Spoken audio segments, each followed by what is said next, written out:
What's good, Drea Gang, and welcome back to the channel. I hope y'all are doing so well. I know I am. So this is the third video, the third crime video I done put out, and I'm so happy y'all seem to be liking the videos. So your girl gonna keep throwing them out every single week. So make sure you stay tuned. If you are new to the channel, don't forget to hit that subby down below. Hit that like button so you don't miss absolutely no content whatsoever.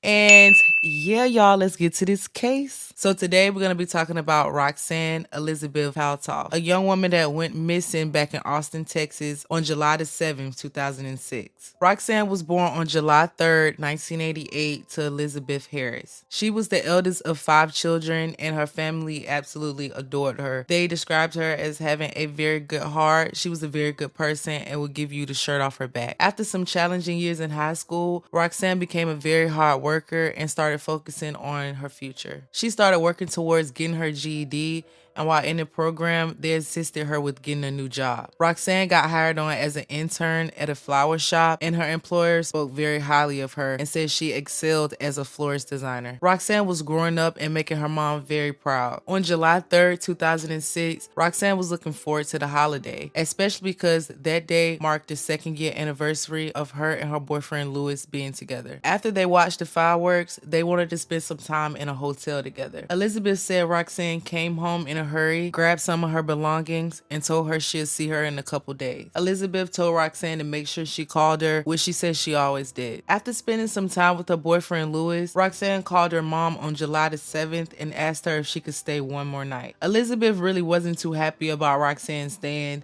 but she knew Roxanne was having a good time swimming and sunbathing, so she decided to let her stay. Elizabeth said they had planned to go on a shopping trip the next morning, and she really wanted Roxanne to go, but Roxanne insisted that she wanted to stay one more night. So it's the next day. It's 12 o'clock noon and Roxanne still isn't there. And honestly, her family really isn't too alarmed. They just thought maybe she decided that she wanted to stay with her boyfriend. She ditched him. And they said after a couple hours of waiting on her, they just decided to go to the outlets without her. Elizabeth said they spent several hours at the outlets and after they decided to come home. She said when she got home, she received a phone call, but it wasn't from Roxanne. It was from Louis. And he was asking her, has she seen Roxanne? And of course, Elizabeth's like, no, I haven't seen Roxanne. She's supposed to be with you. Where is she? So Louis says, yeah, we got into an argument last night around 8:30 and she walked out. I tried to chase her. I tried to tell her to come back in the hotel, but she didn't and she never showed back up. So I thought she was with you. Elizabeth said immediately she got worried because she heard the concern in Louis's voice and she knew she had to act fast. Louis said when Roxanne walked out, he did chase her and he said maybe she just needed some time to cool off, so he went back into the hotel and waited about 20 minutes before he decided to come back out and go back to the spot where he last seen her, but he said she was gone. He said that she had left behind her purse, her wallet, and her clothes. So pretty much Roxanne left the hotel with nothing but her clothes on her back. Now here's where it gets a little sus to me because I don't know no woman that's gonna leave an unfamiliar place or leave a place at all and leave her purse and her wallet and her cell phone and all these things that she would need while she's outside the home or outside wherever she is. You're gonna need those things. So why would she leave? Even if she was mad, you know, generally when you mad, you take your things with you. So that already didn't sit right with me. But we're going to continue the story. So after Roxanne's family decides to go down to the hotel themselves, they start searching areas of the hotel and around the hotel, and even showing the residents pictures of Roxanne to see if they remembered her or seen her. But unfortunately, no one had even seen her. So at this point, Elizabeth tells Louis, okay, it's time for us to call the police, but which both of them did, and they called separately. On July 10, 2006, 3 days after Roxanne was last seen, police launched a missing persons investigation. They headed to the hotel to find any evidence that they could find, but unfortunately finding a scene was really difficult. So instead they decided to take a look at the hotel bookings, but unfortunately those was even incorrect and not even up to date. But according to the hotel booking sheet, Roxanne and Louis stayed in room 217, or at least that's what it said. The authorities honestly didn't know whether it was true or not, but they decided they should go ahead and check it out anyway. When police got to the room, they automatically knew that there was no scene to investigate since the room had looked like it had been cleaned and stayed in several times. The police then decided to speak with Lewis since he was the last person to have seen Roxanne, but unfortunately he was hard to get in touch with, even though he had made the initial 911 phone call. And even though police hadn't heard from Lewis,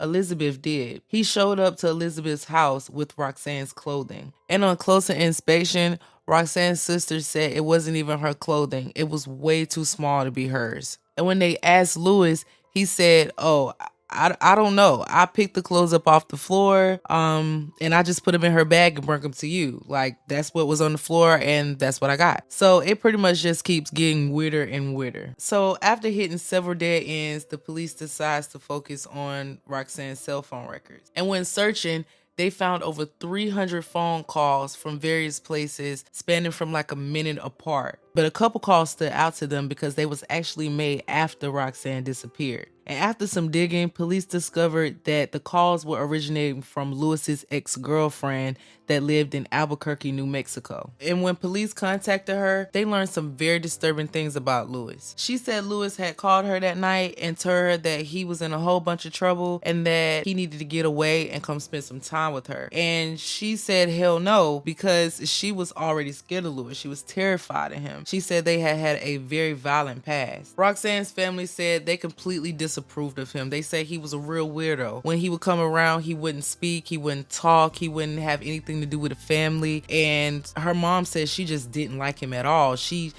banned him from even coming to their home because she just thought he was a bad influence on Roxanne. So at this point, investigators have enough reason to pull a background check on this guy. They found out he had an extensive history of small crimes and was even convicted of delivery of a controlled substance. They also found out something way much worse than that. He was 12 years older than Roxanne. So that means when she was 16, he was 28. So not only is this man a potential murderer, but he's also a child predator. But according to Roxanne's family, she felt completely safe with him, and that's probably the reason why she was in that area. So as time passes by, Lewis becomes even more harder to reach. And when police get a hold of him, he says, I don't know why y'all contacted me. I've already told you everything I know. So at this point, I feel like this is harassment. At this point, I feel like y'all think that it's me. And I just don't want to be contacted anymore. Leave me alone. I don't understand how you could do that. If that's your girlfriend of 2 years, you should want to do whatever it takes to get her home safely or to at least figure out what happened to her. So on July 19th, 2006, almost 2 weeks after Roxanne was last seen, Lewis finally decides to go down to the police station to answer their questions. But he doesn't want to answer any open-ended questions, or at least nothing that's going to get him caught up. And when asked about the phone calls, he says, yeah, I did make the phone calls. And yeah, I did call my ex-girlfriends. I called different girls. I flirted with girls.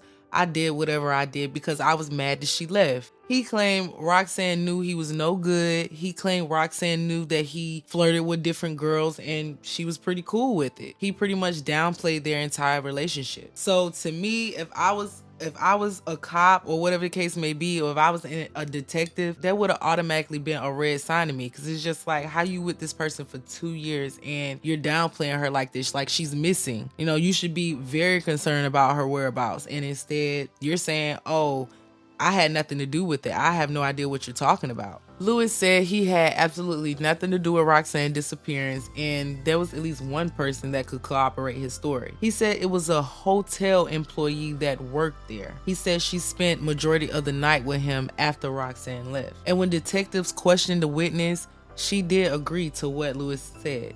She said she saw Roxanne leave the hotel. She saw Lewis run behind her and try to get her to come back to the hotel, but she didn't, and so he walked back. She said after a few hours, she decided to go to the room, and that's where she spent majority of the night. She said she stayed from about 10 o'clock that night to 3 o'clock that morning. So at this point, Lewis has the witness, he has the phone calls that was made after Roxanne supposedly disappeared, and he has the story of the witness staying with him majority of the night. So his time is pretty much accounted for. But the police still want to polygraph the witness. But before they did, an unexpected lead came up. A man was brought into the police station for questioning, and he had Roxanne's ID. Now backtrack a little bit. Sometime after Roxanne disappears, police is called to a Motel 6 where a woman claimed that a man was trying to sexually assault her. Now when the police arrived, she told them that he had already fled the scene, but the dummy ended up coming back because he forgot his wallet. And when he came back, police was still there. His name is Jeffrey Moore. And he got a little lucky because the witness decided not to press charges, but the police still wanted to search him. And when they did, they found Roxanne's ID in his wallet. It sat in police lockup for 4 days until the person that's in charge of mailing back IDs checked the database and saw that Roxanne had been reported missing. Police had decided to conduct a telephone interview with Jeffrey Moore, and they had to use an interpreter since he was deaf. When asked why did he have Roxanne's ID, he stated that he took Lewis and Roxanne to the nearby Walgreens to get some cigarettes. He said he saw Roxanne use her ID, so she could have very well dropped her ID in his car without knowing. When investigators asked Lewis about it, he did agree that Jeffrey did take them to the store, but neither one agreed on the route that they took. Jeffrey said that the ride was from downtown Austin to the Rundburg area, and Lewis said no, the ride was from the Walgreens back to the hotel. So this was the first inconsistency between them. Police definitely believed that one of these men knew something and that they wasn't telling the truth, but they had nothing to go on and nothing to contradict their stories. So pretty much with nothing to go on, they decided to go ahead and polygraph the witness. And when they did, she passed. So pretty much Lewis's alibi checked out. So 7 months later, police get another big break in the case. At first, police kind of believed that Lewis may had nothing to do with it, but when his current girlfriend contacts police, they start to think maybe they should have kept looking into him a little more. It was stated that when Lewis and the mother of his children met up to talk about the children, instead of talking about them, he decided to threaten her and tell her that if she didn't do what he said, that she was going to end up like Roxanne. So this girl is really scared for her life. And at this point, she decides to get a restraining order against him, and he's charged with making a terroristic threat. He was sentenced to 140 days in jail. Lewis said that he did not tell her that, and she had prior knowledge of Roxanne's disappearance. So pretty much she was just trying to get back at him. And with nothing to back up her story, of course, they had to let Lewis go. On May 22nd, 2019, police announced that they were looking into new evidence into Roxanne's case. A detective got a warrant to obtain her cell phone records after realizing there were possible roaming charges the day before she disappeared. Rosalind, her sister, says that she knows Roxanne's case is solvable. And that's pretty much where the story ends, y'all. Like, the story is super sad, and it makes no sense whatsoever. How does a young girl just walk away? Like, she walked away, she left her purse, she left her cell phone, she left her wallet, she left her family. She just walked away. It's no way. But with Rundburg being such a bad area,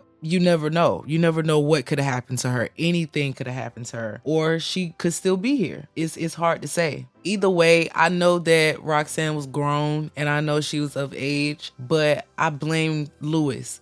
Even if he didn't do anything to her, I blame him because he was supposed to protect her. She trusted him. That's the reason why she was in such a bad area, because she thought that he could keep her safe, and he failed at that. And I do hope that it still eats him up to this day. If he didn't do it, I still hope that it eats him up to this day, because it's your fault. You should have went behind her. It don't matter if she was upset. You should have chased her. She was in an unfamiliar area, and I don't see how someone that you claim you care about, you just let them walk off by themselves in the dark. I can't imagine it. I don't know. I'm not throwing accusations, but it doesn't sound right. And as far as this man, Jeffrey, he could have something to do with it too. You know, he could be the one that police needs to look at, but it's hard to say. It's hard to say. It's not really that much evidence there. Or is it? Could these Roman charges be the answer to what really happened to her? Did the argument even happen? Is the witness just covering up what this guy is saying because she liked him at the time. I mean, it's possible to pass a polygraph test and be lying. I mean, I guess it's possible, but something isn't right. And I feel like how the police feel. One of these men, they know what happened to her. They know, or they may not. Somebody else may know what happened to her. Either way, Roxanne, she needs to come home, and her family needs her back. Neither Lewis or Jeffrey have been charged in Roxanne's case, and her case is still actively open. Whatever happened to Roxanne remains a mystery. So what do you think happened to Roxanne? Do you think foul play was involved? Do you think she just walked away? Do you think either one of these men had anything to do with it? Tell me what you think and make sure to comment down below. And if you have any info on Roxanne's disappearance, please do not hesitate to call the Austin, Texas Police Department. Of course, I will link all the information down below and their phone number so that you can go and research and read the story yourself. We are together praying for Roxanne's family, and we pray that one day that you do have closure. And as always, you guys, it's good to see you, and I will see you guys later. Peace. I am thinking it's all in my head.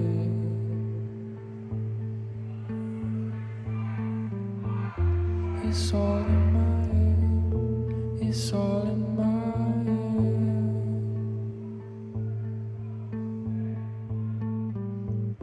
head. It's all in my head.